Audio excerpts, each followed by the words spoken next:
बचपन से ही मुझे भगवान, ईश्वर, वेद, पुराण, दैत्य, दानव या भूत पिशाच इन सब्जेक्ट्स पर कोई विश्वास नहीं था। हालांकि मैं इन चीजों को कभी मानता भी नहीं था। मैं सोचता था कि ये सब बस एक कल्पना है।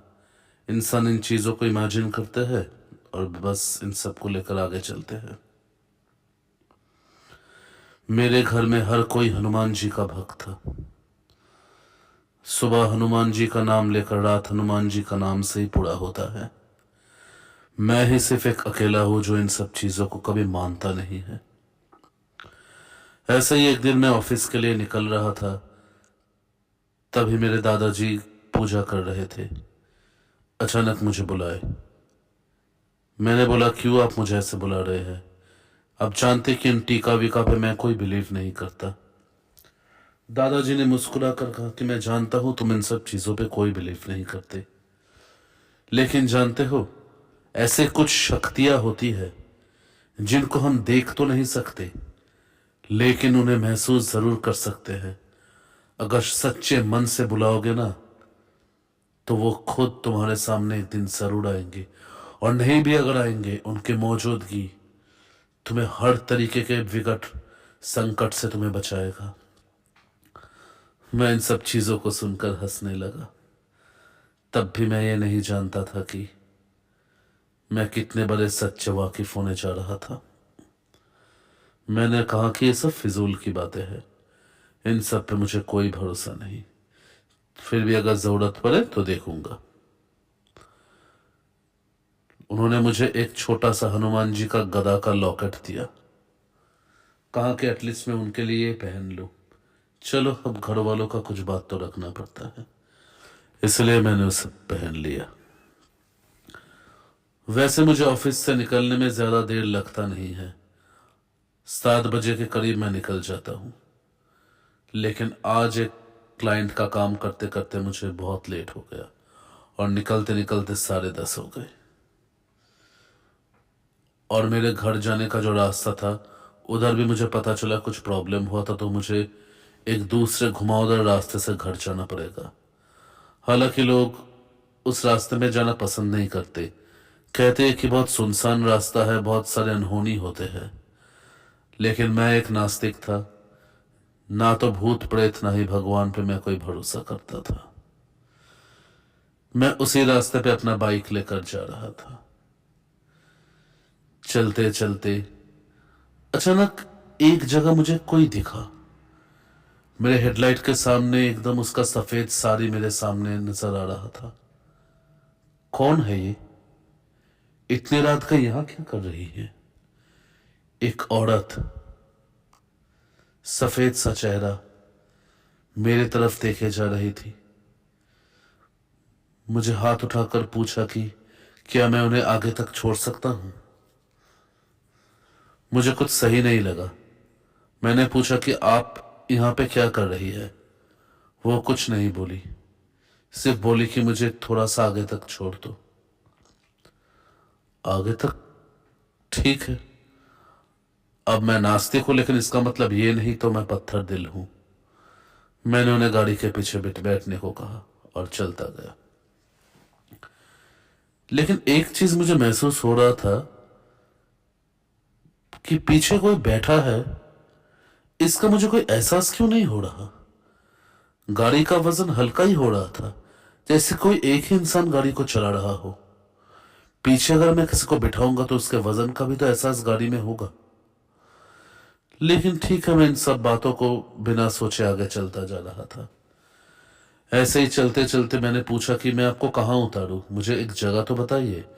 मेरे घर जाने में अभी भी 1 घंटा बाकी था। अब उस सुनसान रास्ते का एंड तक हम पहुंच ही चुके थे। वो कुछ नहीं बोली। ऐसे ही मेरा नजर अचानक गाड़ी के साइड मिरर में गया और वहां जो मैंने देखा, सच बताऊं उसके लिए मैं बिल्कुल तैयार नहीं था। मैं आज तक जिन चीजों को मानता था या नहीं मानता था, मेरा सब कुछ मानो एक पर्दे की तरह मेरे सामने आ गया। मेरा दिमाग काम करना बंद कर दिया था। मैंने देखा कि आईने में उस औरत का वो शक्ल बदलने लगा। बदलते बदलते एक खूंखार चुड़ैल के रूप में बदल गया। उसके आंखें अब इंसानी नहीं थे, खून से भरे हुए चुड़ैल के लाल आंखें थे। मौत का चेहरा बन चुका था और शीशे में मेरी तरफ देखे जा रही थी। मैं क्या करूं, मुझे कुछ समझ में नहीं आया। तब पीछे से मेरे कानों में एक आवाज आया, गाड़ी रोको, पीछे तो देखो। नहीं, मैं पीछे नहीं देखना चाहता। क्यों? तुम तो इन सब पे विश्वास नहीं करते थे। पीछे तो देखो, मैं हूं कौन।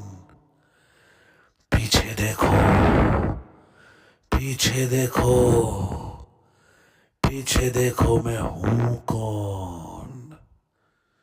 मुझे पता चल गया था कि मैं कितने बड़े खतरे में पड़ चुका हूं। अब मानो मेरा शरीर मेरे कंट्रोल में नहीं था। मेरा शरीर अपना नियंत्रण खो चुका था। मेरे हाथ अपने आप गाड़ी को आगे लेकर जा रहे थे। मैं गाड़ी को रोकना चाहता था, लेकिन गाड़ी रुका नहीं और चलते चलते एक जगह एक पत्थर से मैं जोर से टकराया और कहां जाकर गिरा मुझे कुछ नहीं पता।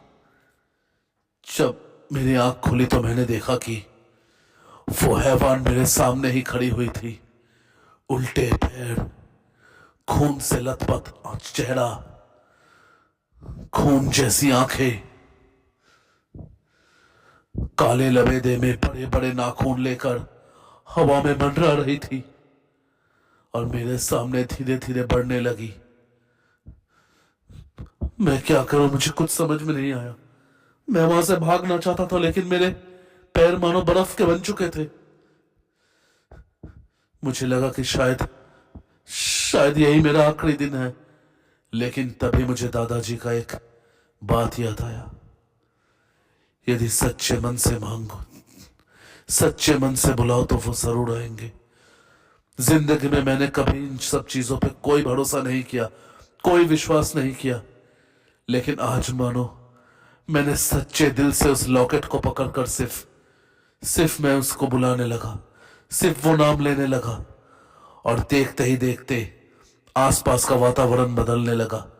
जोरों की हवाएं चलने लगी, कहीं से घंटियों की आवाज आने लगी और उन घंटियों की आवाज से वो दरिंदा मेरे सामने तरबतर होने लगा। उन आवाज को वो ले नहीं पा रही थी। मेरे सामने वो जोर से चीखा, चिल्लाया और देखते ही देखते एकदम से मेरे सामने से गायब हो गई।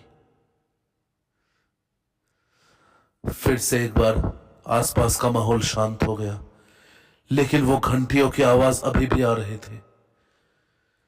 मैं उन घंटियों की आवाज को फॉलो करते करते आगे गया। आगे जाकर एक छोटे से गली में देखा कि एक छोटा सा मंदिर,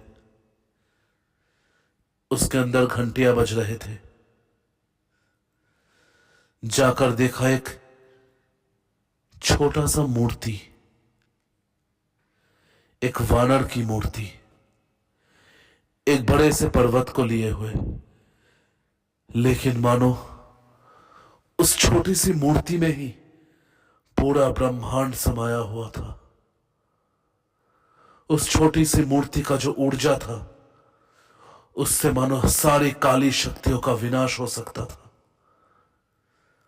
आज तक जिन चीजों पे मैं भरोसा नहीं करता था, मानो मेरा सब कुछ एकदम से चकनाचूर हो गया। मुझे आज समझ में आ गया कि अगर काली शक्ति है तो उसके ऊपर भी एक महाशक्ति है। मेरे धड़कते दिल से सिर्फ एक ही आवाज आया, जय हनुमान, जय श्री राम। जय हनुमान, जय श्री राम। यही नाम पुकारते हुए मैं घर तक पहुंचा। घर तक ना मुझे कोई संकट छुआ, ना कुछ हुआ। सही तो कहते हैं, संकट कटे मिटे सब पीरा, जो सुमिरे हनुमत बलवीरा। जय बजरंग बली, जय बजरंग बली।